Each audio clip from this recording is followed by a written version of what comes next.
Self-appreciation says, acknowledge your accomplishments, appreciate your potential. Know that your appreciation of yourself and your achievements will continue to fuel the fire of ambition. Self-appreciation is an integral part of success. You must develop a strong appreciation for your own style, your own methods, your own process. There is no stereotype for success, no model, no such thing. So what exactly is success?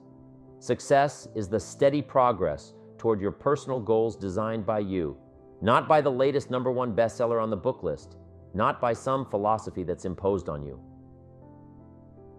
Success is the steady progress toward your own personal goals. Success is not an amount of money, not a bank account. Success is the steady progress of you toward your goals, the person you want to be, the things you want to have for yourself and for your family, your business goals, your personal goals, spiritual goals, health goals, the goals that give you satisfaction and joy. To me, that's what success is, and my definition of success could be radically different than yours. So there's no one definition of success. You've got to have this much money in the bank, you've got to look like this, live in this kind of home, have this kind of financial security. In my personal opinion, those things have nothing to do with success. Success is your own steady progress toward the goals you set daily, weekly, monthly, for your life, for your business, for your family, for yourself.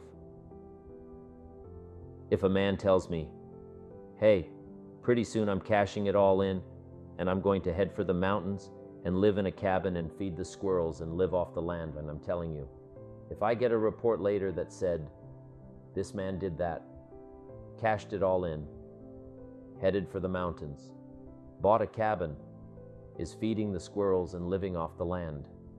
If I were to hear that, I'd say this man was a smashing success.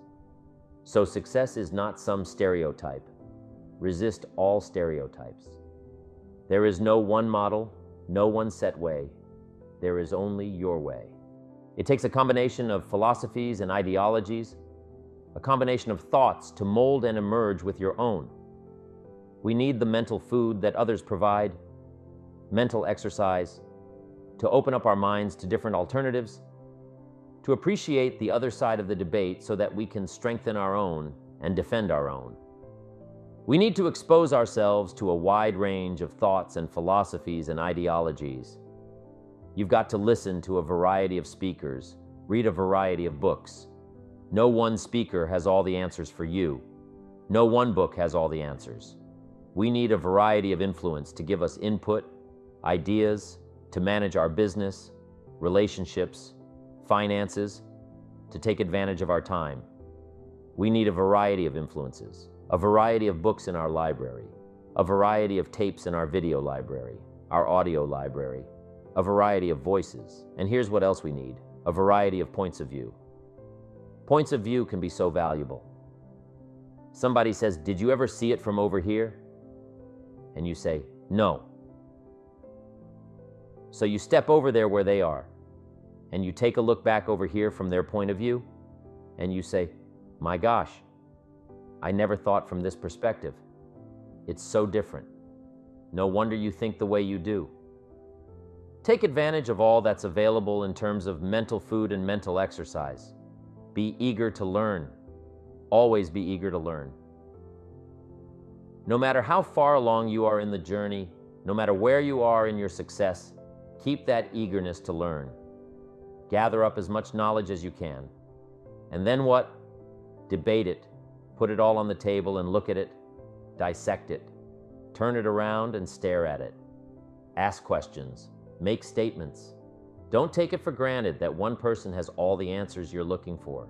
Take their knowledge, but don't take it as the only knowledge. Make sure that what you finally do, the model you develop of strong appreciation for your own style and your own methods and your own process for achievement. Make sure that what you finally do is a product of your own conclusion. That's what's valuable, not to just go. Do what someone says without debating it. Consider the source and then do it your way. You can take an interest in what someone says, digest it, take notes on it, but then debate it. Look at it from all angles. Be a student, not a follower. Building your ambition is a process unique to each and every one of us. Gather all the knowledge that you can. Then develop your approach as a product of your own conclusions. Your own conclusions, not someone else's conclusions, your own conclusions. You can't fall for other people's philosophies. They may not be right. As you collect knowledge, you must sort through it and find out what's valuable. Then you can develop your own philosophy. And your own philosophy becomes the most important of your guidance systems, one of your guiding lights. So develop your own plan, lest you get into trouble with someone else's, and debate the plans of others, the philosophies of others, the achievement styles of others, the way others appreciate themselves. Debate all this. Why? Because it affects everything. The value you place on your plan, the value you place on yourself, the value you place on life in general, affects everything around you. It even affects how you respect time. The 24 hours a day given to each of us to do with as we please. There's a connection between appreciating yourself and appreciating and respecting time. People who appreciate themselves understand and respect the use of time. Here's what I call the best-kept secret of the rich. Interesting discovery that I made one day. I couldn't believe it when I found out that rich people have about 24 hours a day and poor people have about 24 hours a day. Wouldn't that drive you mad until you found out what the difference was? I'm telling you, the difference is in the management of the time. A few simple disciplines practiced every day and your whole life can change. Your future can change. Your income can change. But the rest of it is getting a handle on the management of time. Discipline shows up again here as it does everywhere. Discipline is also important in how you manage your time, the 24 hours given to you every day. So I want to give you a few things that might help you to get a handle on the management of time. Here's the first one. Ignore the subject. Ignore the subject. That's not a bad suggestion. Somebody says, well, I've been behind all my life. Doesn't look like that's going to change. Forget it. I like that approach. At least it's honest. Nobody's ideas of success and time management are right for you unless they can be applied by you. We've already said that it's important to resist all stereotypes for success, to resist all models of success. So here's one alternative to time management. Ignore the subject. Don't let somebody pressure you by saying, here's what you've got to do with your time. Resist all that. Take advice, but don't take orders. Let somebody give you their opinions and then accept the ones you want to accept and the ones you don't want to accept. Don't accept. Resist all attempts to pressure you into becoming the model of success. Do it on your own time, the time that's right for you. Now here's another alternative to time management. Step down to an easier task. Step down to something more manageable, something that doesn't require that much time, that much effort. That's an alternative. Some people in sales are promoted to being manager. They say, oh, now I've got to be a manager. Heck with this. It takes 14 hours a day worrying about everybody. I'm getting back out in the field, get my sales job back. And that's a good alternative. Somebody works for a company and says, oh, I'd love to own one of these companies. Then they find out what it takes to own one of those companies. What kind of pressure? What kind of hours? Can't play golf 3 days a week and finally says, hey, you know, I've had it up to here with all the headaches and trauma and dealing with all these people's lives and running a company and being responsible for all this stuff. I'm going to step down. And that's a good alternative. Don't let yourself be pressured when stepping down might give you a better lifestyle. A little girl complained that her father never played with her. She said, Daddy comes home, got his briefcase full of papers, says hello to me, pats me on my head and disappears. She said, how come my daddy can't play with me when he comes home? And her mother explained and said, look, your daddy works very hard. He loves you very much. But at the office, he's got so much to do that he can't get it all done, so he has to bring the rest of it home. So that's why your daddy can't play with you." And the little girl says, "Why don't they just put him in a slower group?" Not a bad idea. If you're too busy to play with your kids, you need to join a slower group. You've got to have time for your family. I went for some things that cost me too much in those early days. If I'd known how much it was going to cost, I never would have paid the price. So you've got to weigh the consequences, how to make everything fit. Sometimes that extra money isn't worth it if it pressures you into losing touch with somebody you really care about. So family must be considered here as well. But here's the best alternative to time management, and that's to get more out of you. If we just get more from ourselves, we can make an hour as valuable as 10 hours used to be. We can get as much done now in a day as we used to get done in a week. Efficiency, skills, knowledge, awareness, practice, getting better. All of that value we can bring to the marketplace, bring to the job, and that's where the real time management comes in. I found out that a normal day is enough time. 8 hours, 10 hours, 5 days, 6 days, that's enough time. The rest of it now has got to be the best use of that time. There's a movement going on now in the workplace. The movement is people setting up home offices, telecommuting to work, working at home, and communicating with the office through fax machines and computers and modems and delivery services. People are even starting to work in one state and live in another. They don't need to be at the office all the time. For some jobs, they don't need to be at the office at all. And guess what? Some of these folks find out. The projects that used to take 2 days, they get done in a few hours. Why? Because they have no distractions. No people stopping by their office to chat, no unsolicited phone calls to take, no unexpected visitors to deal with. When they work, they work. When they play, they play. Now, not everybody has the luxury of having a job that can work like this, but maybe some of the same principles can be applied at the office. Like do not disturb times, scheduling your day so that you're totally undisturbed during those hours in which you complete your best work. Like setting certain hours each day to take appointments and phone calls. And that's really where the magic of personal development comes in. Knowing who you are, becoming more valuable, being more valuable, knowing the value of your rhythms in getting certain tasks done. Getting things done more efficiently in a shorter period of time, working smarter, not harder. Let me give you some more thoughts now on time management. Just a list of things you should consider. Number 1, you run the day or it runs you. Part of the key to time management is just staying in charge. But here's what usually happens. We start something and we're in control. But as time starts to unfold, pretty soon we start losing control. You know, you start a business and you're running it. And pretty soon what it's running you. You have to stop every once in a while and say, hold it, hold it. Who's in charge here? So here's a good phrase to jot down. Something will master and something will serve. That's the nature of life. That's just how it goes on this spinning planet of ours. Something will master and something will serve. And here's what you have to make sure you become the master.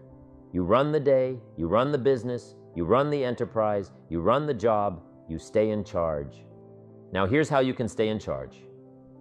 Have your written set of goals with you at all times. Then prioritize your goals and decide which is important. Then constantly review your goals. Then have your goals match up to a good written game plan. The game plan that we talked about earlier. The game plan that says, take it out of your head and put it down on paper. Then, with game plan in hand, try to separate the majors from the minors. The really important things from the things you just have to do, and prioritize. Is this a major day or a minor day? And adjust your time accordingly. Is this a major conversation or a minor conversation? A lot of people don't do well, and here's why: they major in minor things. They spend too much time on things that don't count and too little time on things that should count. So you're about to pick up the phone and make a call. But before you do, decide, is this a major call? Is this a minor call? If it's a major call, it needs a little preparation. If it's a minor call, a few pleasantries will probably do. Hi, how are you? Tell a little joke, exchange some pleasantries, so a little evaluation will save you a lot of time. Major, minor, next time management essential. Don't mistake movement for achievement. You probably know some people around you who are just plain busy being busy. You've got to be busy being productive. It's easy to get faked out by being busy. Guy comes home at night, flops down in the easy chair, says, "I've been going." But the real question is doing what? It's the doing what. That's the real key, not the going. Some people are going, doing figure eights. They're not making much progress. Don't mistake movement for achievement. Evaluate the hours in your days and see if there's not a lot of wasted time in there that you could manage better, do more with. The next key to good time management is good concentration. Focus. You've just got to zero in on the job at hand. Concentrate. Don't start your business day until you get to the business. I used to start my business day in the shower. I'm trying to compose a letter in the shower. The cobwebs haven't been cleared out yet. I'm not awake yet, and I'm trying to compose a letter. Found out it doesn't work. Wait till you get to the office to start your work. Wait until you get to work before you get to the work. Don't start your business day at the breakfast table. It's not good for the family. Here's another one. On the way to work, don't think about work. It's dangerous. There's a lot of cars out there on the highway. Can you imagine if everybody was driving to work, thinking about work? It'd be a mess. Accidents everywhere. Here's what you've got to do on the way to work. Concentrate on the way in the shower. Concentrate on the shower at the breakfast table. Concentrate on the family. Wherever you are, be there. Don't be somewhere else. Give whatever you're doing the gift of attention. Concentration. Next time management essential. Learn to say no. Boy. It's easy in a social society to just say yes, too much, over-obligate yourself. Then it takes all those phone calls and all that time to back out of it and redo it. Don't say yes too quickly. Better to say, I don't know if I can make it, but I'll give you a call. Better to say you don't know than to say yes, too quickly. Trying to be nice and then having to back out. One of my colleagues has a good saying. Don't let your mouth overload your back. Committing too soon, too quick. Being too eager to please. Appreciate yourself, your time. Appreciate your own limits. Know when your commitment to someone else will end up taking time away from yourself and from your family. Have self-appreciation for your special time alone and with those you love and those who love you. This is especially important for charity work, volunteer work as well. A group of entrepreneurs I know have been very successful in their business, getting a lot of press. Pretty soon they're swamped with requests to do pro bono work, do their stuff for free. They must get a couple of offers a month to sit in on one charity board or another. But here's how they handle it. They take all requests, weigh them for time commitments, evaluate them for opportunities. Then they take a collective vote on which two they'll accept during the next 12 months. You can't immediately say yes to offers that sound prestigious. You can't immediately say yes to social functions, things that sound like a lot of fun. You've got to say maybe and take time to evaluate what's an important contribution to society and what'll just take time away from your ambitions and your family. Be eager to please yourself and your family. Don't be so eager to please everybody else. Appreciate your own limits. You don't have to fill up every second of the day. Take time to appreciate what you've accomplished. Take time to enjoy the fruits of your labor. Your success should be a pleasure. Appreciating what you've got and what you've done and who you've become is important. It's an important component in fueling your future achievements. Just knowing that you've accomplished in one day what you laid out in your game plan, just knowing that you finished all you started out to do that day, that's encouraging. And it's these little daily advantages that you're gaining that continue to fuel your achievement. Let's say you're figuring out tomorrow's game plan tonight, and tomorrow looks pretty light. So all you write down for tomorrow is cleanup day. Clean up all the little notes on your desk. Write all the thank you notes you haven't gotten around to writing all week. Take care of a few phone calls that keep getting shuffled from one day to the next. Nothing major, just minor stuff, but nonetheless, little stuff that keeps nagging on you until you get it done. So you spend your day in a cleanup mode. You file the notes, write the thank you cards, make the phone calls. Not a major day, but at the end of the day, you feel you've accomplished so much. Why? Because you've taken care of so many little details, the little details that can make a major difference. You feel like you've really achieved something during this day that started out to be so minor. Little achievements are just as important as big achievements. Why? Because you can't appreciate the big achievements without first appreciating the little ones. Success is the constant process of working toward your goals, little achievement by little achievement.